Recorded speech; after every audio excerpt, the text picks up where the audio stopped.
Glória a Deus. Paz do Senhor Jesus, igreja. Amém. Meus irmãos, vamos abrir nossas Bíblias na Epístola do Apóstolo Paulo aos Romanos, capítulo 1. Hoje, mais uma vez, os irmãos sabem, né, eu gosto de trazer embasamento bíblico com vários versículos.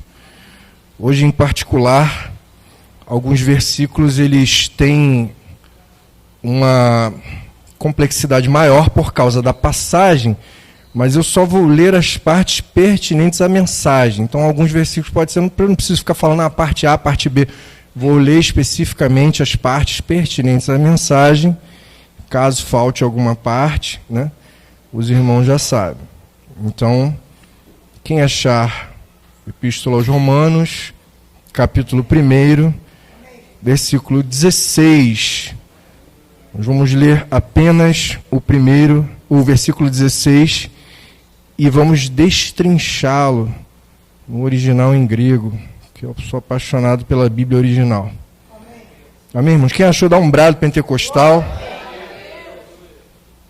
Diz a Bíblia: porque não me envergonho do Evangelho de Cristo, pois é o poder de Deus para a salvação de todo aquele que crê, primeiro do judeu e também do grego. Amém, irmão? Pode sentar glorificando ao Senhor.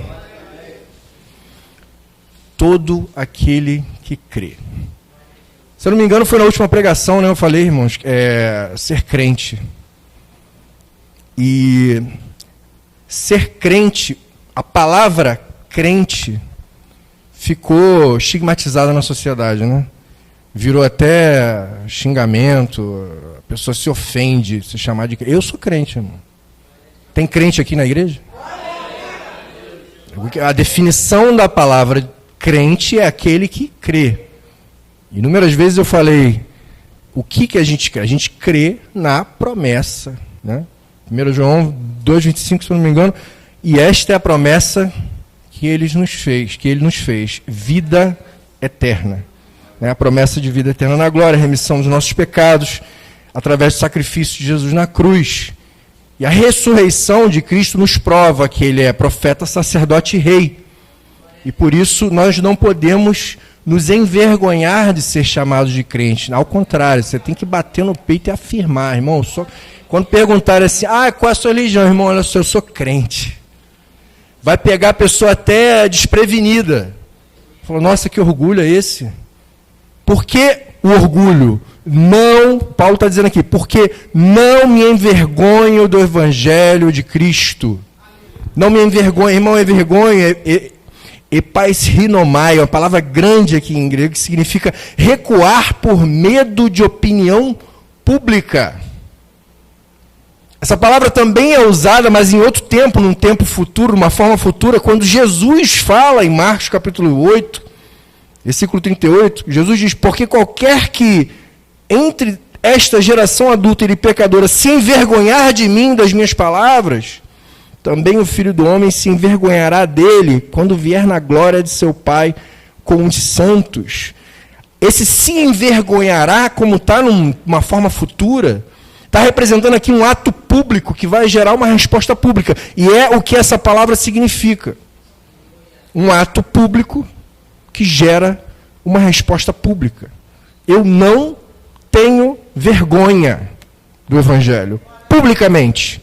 E eu quero essa resposta publicamente, de não me envergonhar, porque eu quero que neste grande dia, o Senhor também não se envergonhe de mim. Que Ele também tenha uma posição assumida perante Deus, porque eu tenho uma posição assumida perante os homens, de não me envergonhar.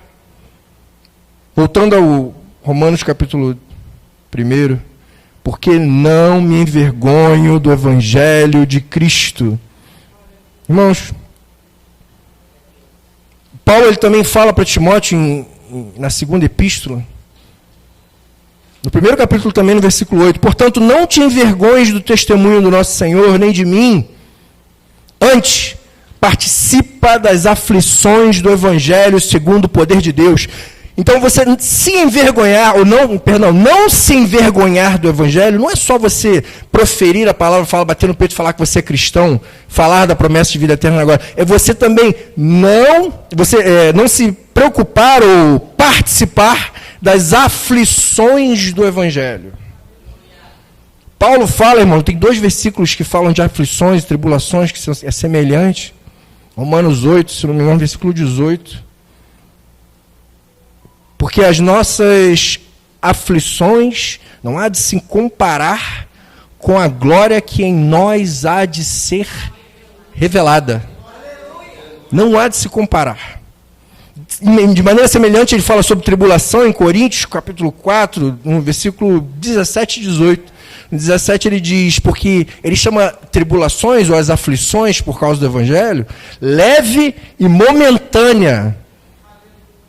Porque as leves e momentâneas tribulações onde produzirem em nós peso de glória muito excelente. E no 18 ele fala, não atentando nós para as coisas que se veem, mas para as que não se veem. Porque as que se veem são temporais. E as que não se veem são eternas. Vai de encontro com a passagem que nós falamos semana passada, de você pensar nas coisas do céu.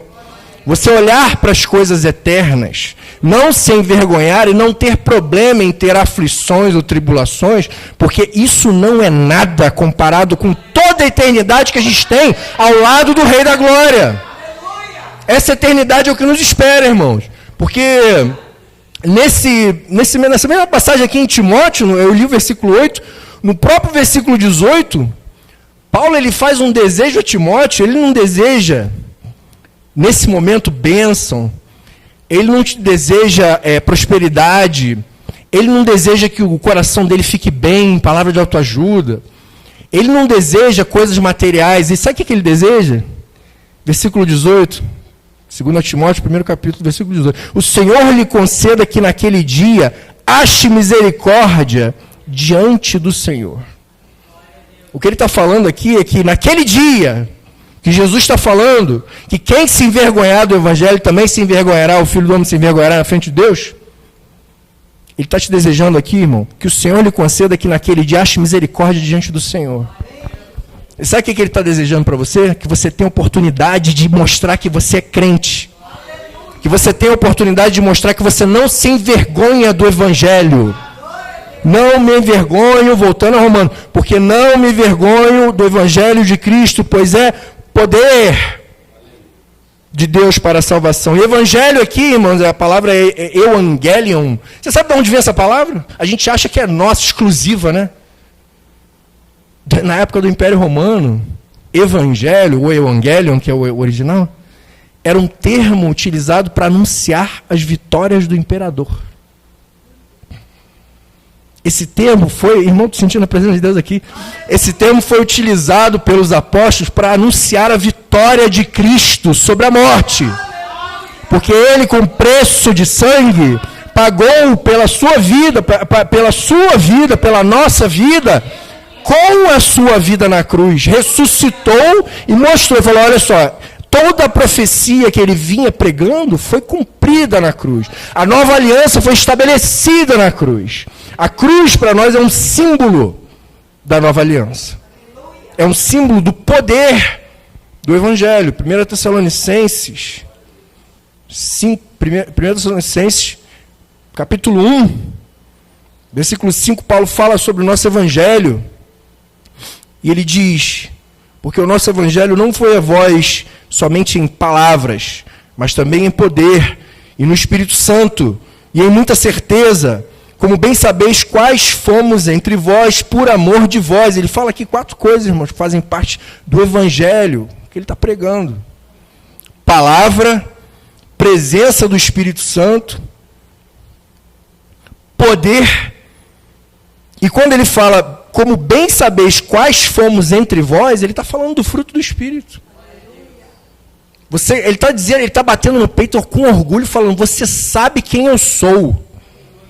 Paz, amor, gozo, longanimidade, benignidade, fé, temperança. É temperança do domínio próprio. paz, gozo, amor, longanimidade, benignidade, bondade, fé, mansidão e temperança. Se eu não falar na ordem, eu esqueço. O fruto do Espírito, irmão, ele está falando que bem sabeis quais fomos entre vós por amor de vós. Ele fala que a palavra, o Evangelho é a palavra, que é a presença do Espírito, e fala do poder, que também está nessa passagem em Romanos aqui. Pois não me envergonho do Evangelho de Cristo, pois é poder de Deus. Essa palavra poder de Deus, já expliquei aos irmãos aqui, dunamis. Tem um grupo de louvor hoje que se chama dunamis. É uma das 5 palavras usadas para uma tradução nos 4 evangelhos que representa milagre. São 5 palavras utilizadas. Dunamis, semeion, que significa um milagre por um sinal. Por exemplo, a transformação da água em vinho. Tem teras, que é um milagre como prodígio, que é algo que uma cura pública que choca. Então tem toda uma diferença. Né? Ergon, que é um milagre como obra, porque a obra do Senhor é contínua. Por exemplo, a obra quando Jesus curou no sábado. A obra de Deus é contínua.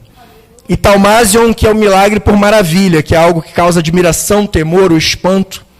Por último, dunamis, que é a 5ª, que é um milagre como poder. Agora, esse poder é algo que vem de uma fonte sobrenatural. Então, a palavra vem de uma fonte sobrenatural. A cruz representa algo que vem do sobrenatural. Por isso que não podemos nos envergonhar do Evangelho de Cristo, pois é o poder de Deus para a salvação de todo aquele que crê. Salvação, soteria, significa um resgate completo, espiritual, moral e eterno. É isso que nós queremos, irmão, nós ser salvo. Eu, como todos os irmãos, como todos nós, dependemos do sacrifício de Jesus diariamente. A gente vem na igreja renovar a nossa comunhão com Cristo. A gente vem todos os dias, todos os cultos, porque a gente peca e nem sabe, irmãos. Não há homem justo na terra que faça o bem e não peque. Eclesiastes 7:20. Não há, não tem como, não tem, pode ser o mais alto cargo eclesiástico e o mais novo convertido. Não há, ou então um cara que nem é da igreja. Aquele ímpio que faz as obras, faz caridade, faz doação e acha que vai ser salvo pelas obras. Mas a salvação é pela graça, por meio da fé. Que não é dom de nós, é dom de Deus. Não pelas obras, para que ninguém se glorie. Então, nós queremos, irmãos, ser salvo. E essa salvação é para todo aquele que crê.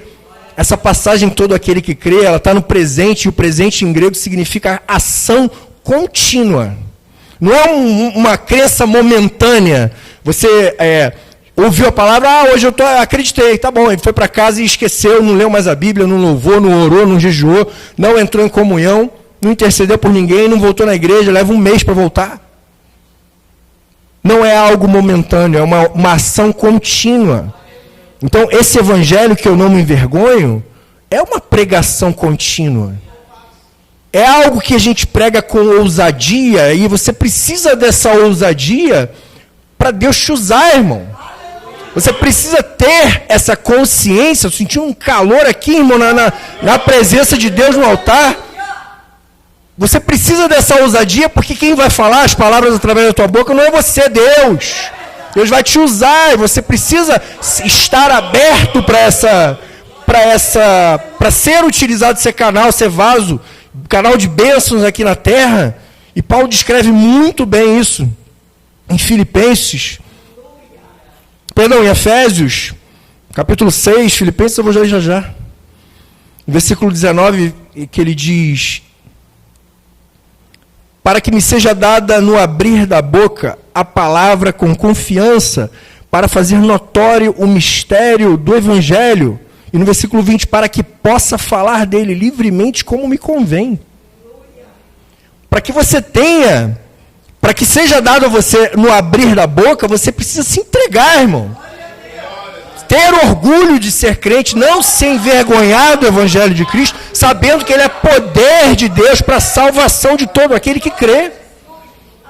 Quando você se entrega dessa maneira, irmão, você começa a pregar com ousadia, porque a tua boca abre e a palavra sai com confiança. Para fazer notório o mistério, é para que o mistério seja entendido, para que o testemunho da sua vida faça sentido para aquele que está ouvindo, para que você possa falar livremente como te convém falar. Você não precisa de palavras lindas, de preparação, saber grego e hebraico. Não, irmão, Deus vai te usar do teu jeito, Deus vai usar o teu intelecto, o teu conhecimento, as tuas vivências, a tua passagem, a teu testemunho, irmão. Ele é capaz de converter.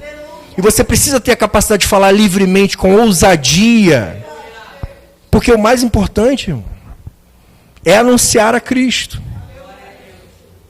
E Paulo nos diz aqui, agora sim, em Filipenses, capítulo 1, do versículo 19 ao 21, Paulo diz: porque sei que disto ele está falando o quê? Antes, no versículo 18, ele fala: mas que me importa, contanto que Cristo seja anunciado. Então, disto é anunciar a Cristo. É isso que é o mais importante. Ele fala que anunciar a Cristo, ele se regozija e regozijará ainda mais. Então, Paulo diz: porque sei que disto me resultará salvação. Paulo está dizendo aqui, profetizando na sua vida, irmão, quanto mais você pregar de Cristo, sobre Cristo, mais salvação você vai receber na sua vida. Mais você vai estar construindo os seus tesouros no céu, as suas coroas. Você não quer, o nosso objetivo não é armazenar tesouro na terra, é ter tesouro na glória de Deus. Coisa de que a traça e o ladrão não é capaz de tocar, irmão. Aí Paulo diz: porque disto me resultará salvação, pela vossa oração e pelo socorro do Espírito de Jesus Cristo. Veja que a salvação, obviamente, depende do socorro de Jesus Cristo, que ele colocou aqui, mas olha o que Paulo fala: pela sua oração. A gente precisa interceder uns pelos outros, irmão. Isso também significa ser crente. Não é só pregar a palavra, não é só ter aquele poder, a ousadia de falar do jeito livremente sobre Cristo, mas a sua oração, ela traz salvação para o irmão. Você orando pelo seu irmão, você está cavando lá o pedacinho a mais, colocando um tijolinho a mais na salvação do teu irmão. Pela vossa oração e pelo socorro do Espírito de Jesus. E versículo 20 ele diz: segundo a minha intensa expectação e esperança, de que em nada serei confundido. Eu acho isso muito lindo, porque Paulo, essa intensa expectação e esperança dele, ele sabe que em nada vai ser confundido. Sabe o que significa, irmão? Toda palavra, levanta a tua mão que eu vou profetizar na tua vida, toda palavra que for proferida pela sua boca, anunciando a Cristo, será confirmada em nome de Jesus. E essa é a certeza, a expectação e esperança que ele tem, de que em nada vai ser confundido. Por isso a gente precisa ter ousadia para falar. Para ter propriedade, conhecimento, usando o seu testemunho de vida.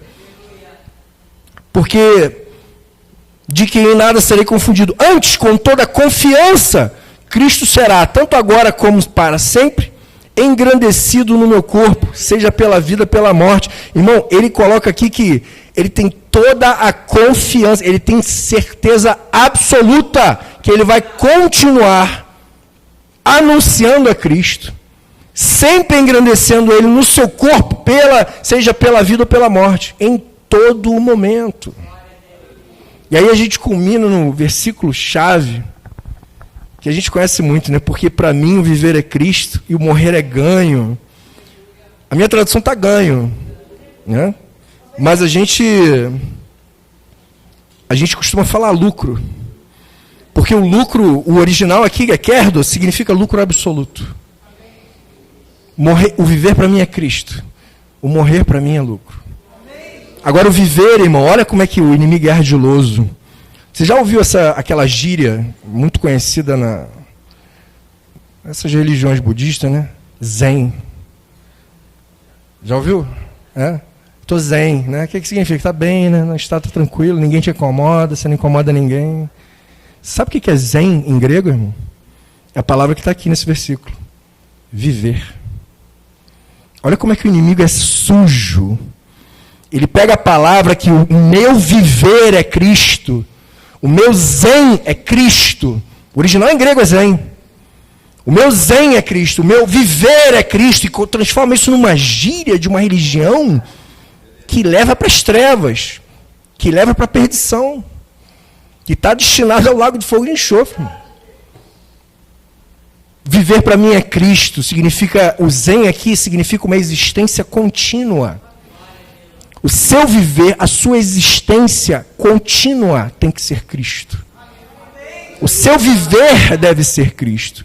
Porque, irmão, morrer, a gente não tem que viver pensando na morte. Mas você tem que ter certeza de que quando a gente sair dessa vida, o nosso lucro vai ser absoluto. Você vai estar na presença do eterno Rei da Glória. Você vai estar diante de Jesus. Eu costumo dizer, irmão, toda vez que eu falo disso, eu sinto a presença de Deus.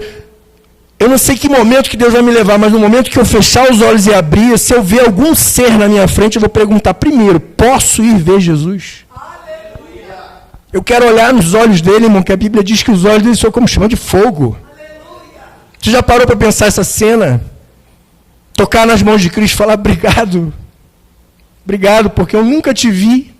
Eu nunca vi um anjo, nunca vi um sobrenatural, e não preciso disso para ter certeza de que o Senhor existe, porque Ele se mostrou vivo através da palavra.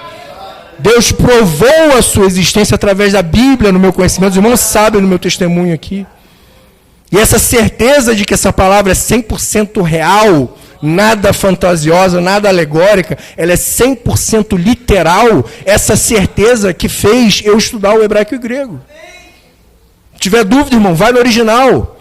Não fica pegando NVI, NTLH, Almeida Revista Corrigida, Revista Atualizada, versão de 95, versão de 2010, versão de 2025. Já lançou mais uma esse ano. Todo ano tem atualização. Não precisa disso tudo. Pega a sua Bíblia lá, olha minha Bíblia aqui, irmão. Parece uma faixa de professor de jiu-jitsu toda arrementada. Olha. Já passou comigo, irmãos, por várias tribulações, mas todas elas eu tive vitória.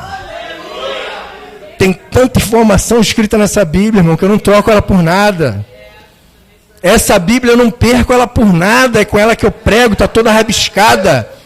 Tem inúmeras pregações na capa, na contracapa, tudo resumidinho, assim, que eu ainda nem trouxe para a igreja. Que eu já separei naquele meu período lá de intercâmbio.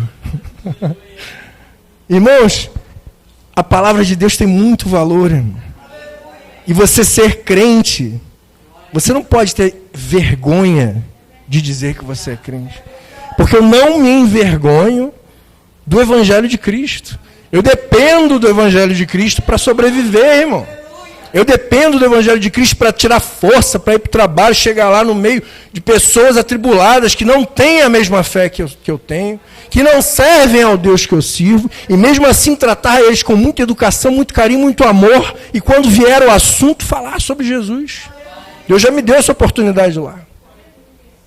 E eu creio que dará várias vezes. E é nessa vez, quando Deus te der a oportunidade de você falar com os seus amigos, no seu trabalho, sobre Cristo, é o momento que você tem de não se envergonhar. E falar, eu sou crente, porque eu creio na promessa de vida eterna na glória. Eu não me envergonho no Evangelho, porque ele é poder. Ele é poder, irmão. E tem uma passagem em Coríntios, que eu ainda não li, aqui eu encerro. 1 Coríntios 1, 18, irmão. A palavra da cruz, ela é loucura para os que perecem, mas para nós que somos salvos, é o poder de Deus, é dunamis. Ela parece loucura, irmão. Então deixa ser loucura, porque está escrito aqui no versículo 19, destruirei a sabedoria dos sábios, aniquilarei a inteligência dos inteligentes. Deus confunde, irmãos, as pessoas que não entendem, e traz entendimento àqueles que se colocam aos pés do Senhor. Por isso que você vai ter ousadia na hora de pregar, você vai falar aquilo que Deus colocar no teu coração, vai ser usado por Cristo, o poder de Deus, o dunamis, vai penetrar no seu interior. A sua mente vai proferir o Evangelho, porque ele é poder de Deus para a salvação de todo aquele que crê, primeiro do judeu e também do grego. E, irmãos, quem entende o Evangelho, ele não recua. quem entende o Evangelho não se esconde, porque uma coisa foi decidida: o viver, para mim, é Cristo, e o morrer vai ser um lucro absoluto, um lucro eterno, um peso eterno de muita glória, que não há de se comparar com aquilo que tem acontecido de errado, de ruim. Aquilo, meus irmãos, a tribulação é o momento que você tem de se ajoelhar aos pés do Senhor, provar sua fidelidade. Está te forjando no fogo, está te colocando um espírito de guerreiro. Não é para você achar que é sofrimento, não, pelo contrário. Estamos aqui para nos orgulhar do Evangelho, porque viver tem que ser Cristo, e morrer vai ser lucro absoluto. Que Deus abençoe a igreja em nome de Jesus.